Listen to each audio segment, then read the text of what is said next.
प्यारे बच्चों, मैं डॉक्टर आशुतोष राय राजकीय जुबली इंटर कॉलेज गोरखपुर से 11वीं हिंदी की कक्षा में आपका स्वागत करता हूं। आज का हमारा प्रकरण आपके पद्य खंड से लिया गया है और उसका शीर्षक है बच्चों भ्रमर गीत। भ्रमर गीत भाग तृतीय पर हम आज आपसे वार्ता करेंगे। जैसा कि बच्चों आप जानते हैं कि इसके रचयिता महाकवि सूरदास जी हैं। इस अध्याय के प्रथम भाग में विनय और वात्सल्य के अंतर्गत मैंने आपको इस महान कवि के जीवन परिचय से अवगत करा दिया है। दूसरे भाग के अंतर्गत मैंने आपसे भ्रमर गीत के पदों पर चर्चा की थी। आज तीसरे भाग के अंतर्गत भ्रमर गीत के कुछ अन्य महत्वपूर्ण पदों पर हम आपसे वार्ता करेंगे बच्चों। तो आइए हम आपको ले चलते हैं पाठ के उद्देश्य की ओर। बच्चों, आज जिस शीर्षक पर हम आपसे वार्ता करने जा रहे हैं उसका उद्देश्य क्या है। सबसे प्रमुख बात जो आप जानते हैं कि महाकवि सूरदास जी सगुण भक्ति धारा के कवि हैं और निर्गुण भक्ति पर सगुण भक्ति की विजय दिखाना भ्रमर गीत की रचना के पीछे यही उनका प्रमुख उद्देश्य है। रूप रेख गुण जाति जुगत बिन निरालंब कित धावे सब विधि अगम विचार ही ताते सूर सगुन लीला पद गावे। जिसका न कोई रूप है, न रंग है, न आकार है, ऐसे निर्गुण ब्रह्म की उपासना करने में महाकवि सूरदास जी स्वयं को असमर्थ पाते हैं। इसलिए वह भगवान कृष्ण के लीला पदों का गान करते हैं। दूसरी महत्वपूर्ण बात है बच्चों कि सामान्य व्यक्ति के लिए सगुण भक्ति कितनी सुगम है, इस तथ्य से भी महाकवि सूरदास जी ने इस भ्रमर गीत के अंतर्गत अवगत कराया है।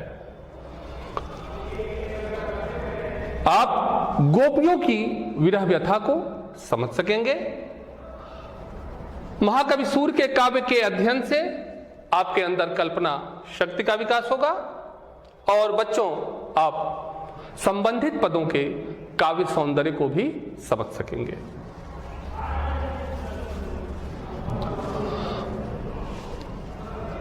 थोड़ा सा मैं पाठ परिचय के अंतर्गत भ्रमर गीत से आपको अवगत कराना चाहूंगा। पहली बात, भ्रमर गीत प्रसंग में गोपियों के विरह का अत्यंत ही मर्मस्पर्शी और भावपूर्ण चित्र सूर ने प्रस्तुत किया है। इसीलिए आचार्य शुक्ल ने लिखा है कि सूरदास में जितनी सहृदयता और भावुकता है, प्रायः उतनी ही चतुरता और वाग विदग्धता भी। आप भ्रमर गीत के पदों का जब अध्ययन करेंगे तो आप यह पाएंगे कि बड़े ही सहृदय ढंग से, अत्यंत ही सहृदय होकर भावपूर्ण तरीके से महाकवि सूरदास ने उन पदों की रचना की है। इतना ही नहीं, गोपियों की जो वाक चातुरी है, जो उनका वाक चातुर्य है, जिसे आचार्य शुक्ल ने वाग विदग्धता कहा है, उस वाक चातुर्य पर भी आपकी दृष्टि निश्चित रूप से जाएगी और आप यह देखेंगे कि दूध दही का व्यापार करने वाली सामान्य ग्वाली ने ज्ञानी उद्धव को कैसे अपने सहज तर्कों से निरुत्तर कर देती हैं। नंबर 2, कृष्ण अपने मित्र उद्धव को विरह व्यथिता गोपियों को ज्ञान और योग का संदेश देने के लिए ब्रज भेजते हैं, परंतु गोपियों के तर्क उन्हें निरुत्तर कर देते हैं। नंबर 3, उद्धव का ज्ञान गर्भ चूर चूर हो जाता है। आइए बच्चों, एक महत्वपूर्ण पद का मैं वाचन कर रहा हूं, कृपया ध्यान दें। कहत कत परदेसी की बात, कहत कत परदेसी की बात, मंदिर अरध अवधि बदि हम सौ, मंदिर अरध अवधि बदि हम सौ, हरिहार चली जात, कहत कत परदेसी की बात। शशि रिपु बरस सूर रिपु जुगवर, शशि रिपु बरस सूर रिपु जुगवर, हर रिपु कीन हो घात, कहत कत परदेसी की बात। मघ पंचक लई गयो सांवरो, मघ पंचक लई गयो सांवरो, ताते अति अकुलात, कहत कत परदेसी की बात। नखत वेद ग्रह जोरी अरध करी, नखत वेद ग्रह जोरी अरध करी, सोई बनत अब खात, कहत कत परदेसी की बात। सूरदास बस भय विरह के, सूरदास बस भई बिरह के, करमी जय पछतात, कहत कत परदेसी की बात, कहत कत परदेसी की बात। कुछ कठिन शब्दों के अर्थ को देखते हैं बच्चों। मंदिर अरध अर्थात मंदिर, मंदिर का तात्पर्य यहाँ घर से है। मंदिर घर का आधा भाग अर्थात एक पक्ष, हरि सिंह, शशि रिपु चंद्रमा का शत्रु अर्थात दिन, सूर्य रिपु सूर्य का शत्रु अर्थात रात्रि, हर रिपु महादेव का शत्रु अर्थात कामदेव, जुग युग नखत नक्षत्र। बच्चों, सूर साहित्य में इस प्रकार के पद को दृष्टकूट पद कहा जाता है। यह दृष्टकूट पद है। आइए देखिए इसका अर्थ कैसे ग्रहण करना है। कहत कत परदेसी की बात, परदेसी अर्थात कृष्ण, भगवान कृष्ण। गोपियां उद्धव से कह रही हैं, हे उद्धव तुम उस परदेसी कृष्ण, उस छलिया कृष्ण की क्या बात करते हो, क्योंकि मंदिर अरध अवधि बदि हमसों हरिहार चली जात। मंदिर अरध अर्थात मंदिर का तात्पर्य बच्चों यहां घर से है। मंदिर अरध घर का आधा भाग अर्थात एक पक्ष का तात्पर्य 15 दिन से है। एक माह में 2 पक्ष होते हैं 15-15 दिन के। भगवान कृष्ण जब व्रत से गए मथुरा तो गोपियों से यह वादा करके गए कि 15 दिन एक पक्ष में मैं वापस बदि हमसो, वादा करके गए कि 15 दिन एक पक्ष में मैं वापस आ जाऊंगा। हे उद्धव हरिहार चली जात। हरि का तात्पर्य यहां है सिंह, सिंह का आहार मांस, मांस का तात्पर्य मास अथवा महीना। उद्धव अब तो 1 माह की अवधि व्यतीत हो रही है और भगवान कृष्ण का कोई पता नहीं है। शशि रिपु बरस, शशि रिपु अर्थात शशि चंद्रमा का शत्रु, दिन वर्ष के समान व्यतीत हो रहा है। सूर्य रिपु, सूर्य का शत्रु अर्थात रात्रि जुग के समान व्यतीत हो रही है। हर रिपु कीन्हा घात। हे उद्धव ऐसी प्रतिकूल परिस्थिति में हर रिपु भगवान शंकर के शत्रु अर्थात कामदेव ने हमारे ऊपर घात लगा रखा है। मघ पंचक लई गयो सांवरो तातै अति अकुलात। मघ पंचक अर्थात मघा नक्षत्र से 5वां नक्षत्र चित्रा नक्षत्र। चित्रा का तात्पर्य यहां चित्त से है। हे उद्धव भगवान कृष्ण जब व्रत से मथुरा गए तो हमारा चित्त भी लेकर चले गए। तातै अति अकुलात, इसलिए हम अत्यंत व्याकुल हैं। नखत वेद ग्रह जोरी अर्ध करी सोई बदतब खात। आइए बच्चों इस पंक्ति की व्याख्या को समझने का प्रयास करते हैं। नक्षत्र बच्चों कुल 27 नक्षत्र होते हैं। नक्षत्र वेद 4 वेद, ग्रह 9 ग्रह, इनका जोड़, इनका योग 40। अर्धकर्य 40 का आधा बच्चों 20। 20 को शब्दों में लिखिए बच्चों 20। सोई बनत अब खात। आप देखिए कि क्या निर्मित हो रहा है, 20 अर्थात विष। गोपियां विरह में इतनी व्याकुल हो गई हैं कि वो उद्धव से कह रही हैं, हे उद्धव, अब हमारी यह इच्छा हो रही है कि इस विष को खाकर हम अपनी जीवन लीला को समाप्त कर दें, जिससे कृष्ण के वियोग से हमें मुक्ति मिल जाए। सूरदास बस भई विरह के कर मीजय पश्चात। महाकवि सूरदास जी कह रहे हैं कि गोपियां उद्धव से कह रही हैं कि विरह के वशीभूत हम गोपियां पश्चाताप के अतिरिक्त और कुछ नहीं कर सकती। कर मीजय, कर अर्थात हाथ मलना।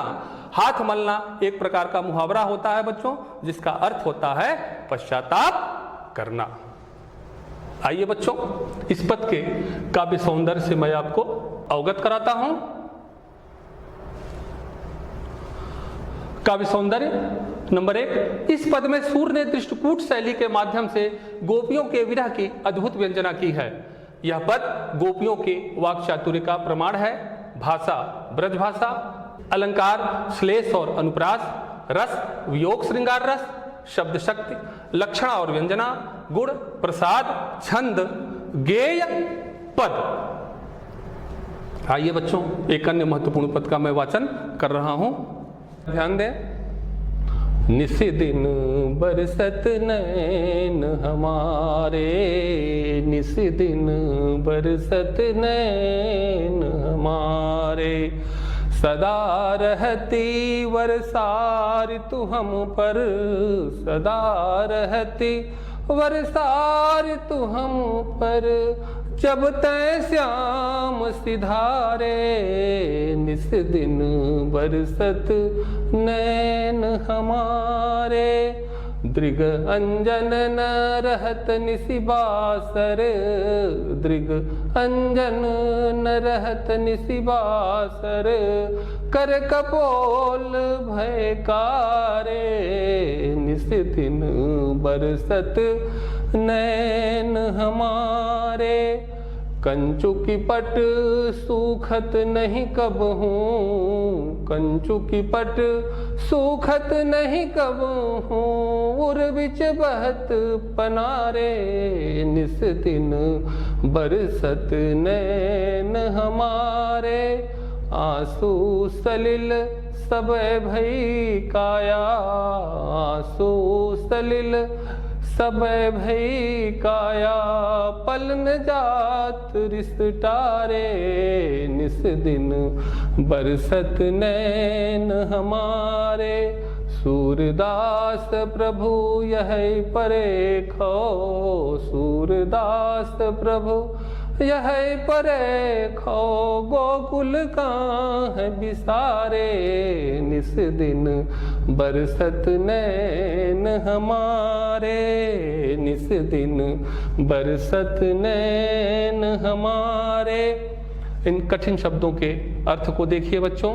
अंजन काजल, कंचु की पट वक्षस्थल पर धारण किया जाने वाला, अंतःवस्त्र रिस क्रोध, परेखव खेद। आइए देखते हैं बच्चों, इस पद में गोपियां उद्धव से क्या कहती हैं। निस दिन बरसत नैन हमारे, गोपियां कह रही हैं, हे उद्धव, निस दिन अर्थात रात और दिन हमारे नेत्रों से अश्रु की वर्षा होती रहती है। सदा रहती वर्षा ऋतु हम पर, जब तय श्याम सिधारे। उद्धव, श्याम अर्थात भगवान कृष्ण जब से ब्रज से मथुरा गए हैं, सदा रहती वर्षा ऋतु हम पर सदैव वर्षा ऋतु छाई रहती है। अर्थात हमारे नेत्रों से अनवरत लगातार निरंतर अश्रु की वर्षा होती रहती है। दृग अंजन न रहत निशिबासर, कर कपोल भयकारे। रात दिन लगातार रोने के कारण, नेत्रों से अश्रु की वर्षा होने के कारण दृग अंजन, जो हमारे नेत्रों का काजल है वह निरंतर बहता रहता है। कर कपोल भयकारे, और हाथों से कपोल का स्पर्श करने के कारण हमारे हाथ और कपोल दोनों काले पड़ गए हैं। कंचु की पट सूखत नहीं कबहूं उर बिच बहत पनारे, हमारे हृदय के बीचों बीच अश्रु की धारा बह रही है हे उद्धव। इसीलिए वक्षस्थल पर पहना जाने वाला जो वस्त्र है वह कभी सूखता नहीं है। आंसू सलिल सबय भई काया, पलन जात रिस धारे। अब तो ऐसा प्रतीत हो रहा है उद्धव कि हमारा पूरा शरीर ही अश्रुमय हो गया है, और ऐसे समय में कामदेव का जो क्रोध है वह पल भर के लिए भी शांत नहीं होता है। सूरदास प्रभु यही परेखो, गोकुल काहे विसारे। गोपियां उद्धव से कह रही हैं हे उद्धव,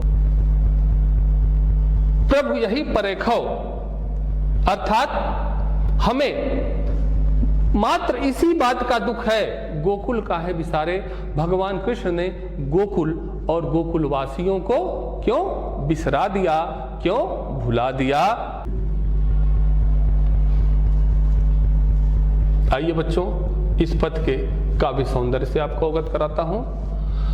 नंबर 1, गोपियों की विरह व्यथा का अत्यंत ही अतिशयोक्तिपूर्ण वर्णन हुआ है। भाषा ब्रजभाषा, अलंकार रूपका अतिशयोक्ति अलंकार, रस वियोग श्रृंगार रस, शब्द शक्ति लक्षणा एवं व्यंजना, गुण माधुर्य गुण, छंद गेय पद है बच्चों ये। आइए बच्चों, एक अन्य पद की ओर आपको ले चल रहे हैं। मैं इस पद का वाचन कर रहा हूं, कृपया ध्यान दें। अखियां हरि दर्शन की भूखी, अखियां हरि दर्शन की भूखी, कैसे रहती रूप रस रांची, कैसे रहती रूप रस रांची, ये बतियां सुन रूखी, अखियां हरि दर्शन की भूखी। अवधि गनत एकटक मग जोवत, अवधि गनत एकटक मग जोवत, तब इतना नहीं झूठी, अखियां हरि दर्शन की भूखी। अब यह जोग संदेशो सुनी सुनी, अब यह जोग संदेशो सुनी सुनी, अति अकुलानी दुखी, अखियां हरि दर्शन की भूखी। बारक वह मुख आनि दिखावहूँ, बारक वह मुख आनि दिखावहूँ, दुहि पय पिबत पतूखी, अखियां हरि दर्शन की भूखी। सूर सिकत हठी नाव चलावत, सूर सिकत हठी नाव चलावत, ये सरिता है सूखी, अखियां हरि दर्शन की भूखी। देखिए बच्चों, इस पद में भक्ति और श्रृंगार का कितना सुंदर प्रयोग हुआ है। आइए इस पद के कठिन शब्दों के अर्थ से आपको अवगत कराता हूं। रूप रस रांची श्री कृष्ण के सौंदर्य में डूबी हुई, जोवत देखते हुए, बारक एक बार, झूठी दुखी हुई, पतूखी पत्तों के दोने। आइए बच्चों, इस पद की व्याख्या को समझने का प्रयास करते हैं। अखियां हरि दर्शन की भूखी, गोपियां कह रही हैं हे उद्धव, हमारी आंखें भगवान कृष्ण के दर्शन की भूखी हैं। यह पंक्ति पढ़ने से ही ऐसा लगता है कि यहां गोपियां नहीं स्वयं महाकवि सूरदास जी ही कृष्ण के दर्शन के लिए व्याकुल है। देखिए बच्चों, गोपियां क्या कहती हैं उद्धव से, हे उद्धव हमारी आंखें भगवान कृष्ण के दर्शन के लिए व्याकुल हैं, कैसे रहती रूप रस रांची। रूप रस रांची अर्थात भगवान कृष्ण के सौंदर्य में निरंतर डूबी रहने वाली हम गोपियां ये बतियां सुन रूखी। हे उद्धव, आपके निर्गुण ब्रह्म की रूखी नीरस बातों को सुन सुनकर भला कैसे जी सकती हैं, कैसे रह सकती हैं। अवधि गणत इकटक मग जोवत तब इतनो नहीं झूठी। उद्धव, जब कृष्ण मथुरा चले गए और अवधि गणत उनके आने के समय की गणना करते हुए एक टक मग जोवत लगातार अनवरत बिना पलकों को झपकाए मग रास्ता जोवत देखते हुए हम रास्ते पर लगातार अनवरत देखते थे, तब इतनो नहीं झुकी, तब भी हमारी आंखें इतनी दुखी नहीं हुई। अब यह जोग संदेशो सुन सुनियति कुलानी दुखी। हे उद्धव, अब आपका यह जो योग अर्थात यह जो निर्गुण ब्रह्म का जो ज्ञान आप लेकर आए हैं, यह निर्गुण ब्रह्म का संदेश सुन सुनकर हम अत्यंत व्याकुल और दुखी हो रही हैं। बारक वह मुखयानी दिखावहु दुहि पय पिबत पतुखी। हे उद्धव, बारक एक बार भगवान कृष्ण का वह मुख हमें दिखा दो जब भगवान कृष्ण गायों के थन से पत्तों के दोने में दूध दूह कर पिया करते थे। सूर सिकत हठिनाव चलावत ये सरिता है सुखी। महाकवि सूरदास जी कह रहे हैं कि गोपियां उद्धव से कह रही हैं कि हे उद्धव, तुम सरिता है सूखी, सूखी नदी में सिकत अर्थात रेत पर नाव चला रहे हो। जिस तरह से सूखी नदी में रेत पर नाव नहीं चल सकती, ठीक उसी तरह से हम गोपियों के ऊपर तुम्हारे निर्गुण ब्रह्म के ज्ञान का कोई भी असर नहीं होगा। आइए बच्चों, इस पद के काव्य सौंदर्य से आपको अवगत कराता हूं। नंबर 1, गोपियां श्री कृष्ण का प्रेम और रूप रस चाहती हैं, इसलिए वे योग के उपदेश को व्यर्थ मानती हैं। भाषा ब्रज भाषा, अलंकार रूपकातिशयोक्ति स्मरण अलंकार, रस वियोग श्रृंगार रस, शब्द शक्ति लक्षणा एवं व्यंजना, गुण प्रसाद गुण, छंद गेय पद। बच्चों, आज जिस भाग का हमने अध्ययन किया उस भाग से संबंधित कुछ अभ्यास कार्य आपको दे रहा हूं। देखिए, प्रश्न 1, निम्नलिखित पद्यांश के आधार पर नीचे दिए गए प्रश्नों के उत्तर दीजिए।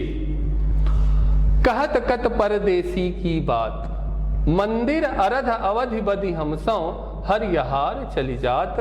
ससी रिपु बरस सूर रिपु जुगबर हर रिपु कीन्हौ घात। मघ पंचक लय गयो सांवरो तातै अति अकुलात। नखत वेद ग्रह जोरी अरध करी सोई बनत अब खात। सूरदास बस भय विरह के करमी जय पछतात। आइए बच्चों, देखते हैं इस पद के आधार पे आपसे किन किन प्रश्नों के उत्तर की अपेक्षा की गई है। पहला प्रश्न, पद्यांश के शीर्षक एवं रचयिता का नाम लिखिए। नंबर 2, रेखांकित अंश की व्याख्या कीजिए। नंबर 3, सूरदास का यह पद किस प्रकार का पद है और क्यों।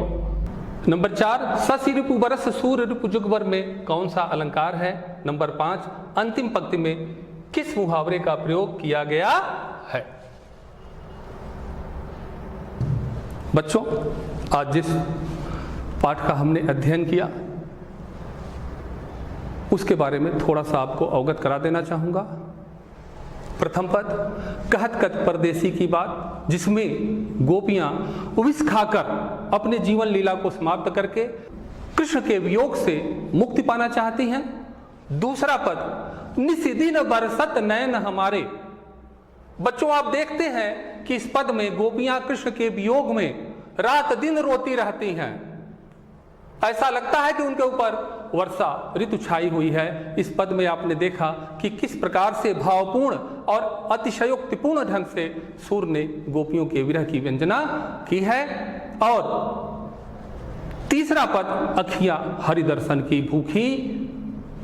इस पद को पढ़ने से ऐसा प्रतीत होता है कि गोपियों के साथ साथ स्वयं महाकवि सूरदास भी कृष्ण के दर्शन के लिए व्याकुल हैं, लालायित हैं। बच्चों, आज जिस पाठ शीर्षक का हमने अध्ययन किया उसमें आपने देखा कि भक्ति और श्रृंगार दोनों सूर के काव्य में एक ही सिक्के के दो पहलू हैं, और किस भावपूर्ण और मर्मस्पर्शी तरीके से महाकवि सूरदास ने गोपियों के विरह का वर्णन किया है। बच्चों, आप परीक्षा में उत्तम अंक अर्जित कर सकेंगे। इन्हीं शब्दों के साथ मैं अपनी वाणी को विराम देता हूं। बहुत बहुत धन्यवाद बच्चों।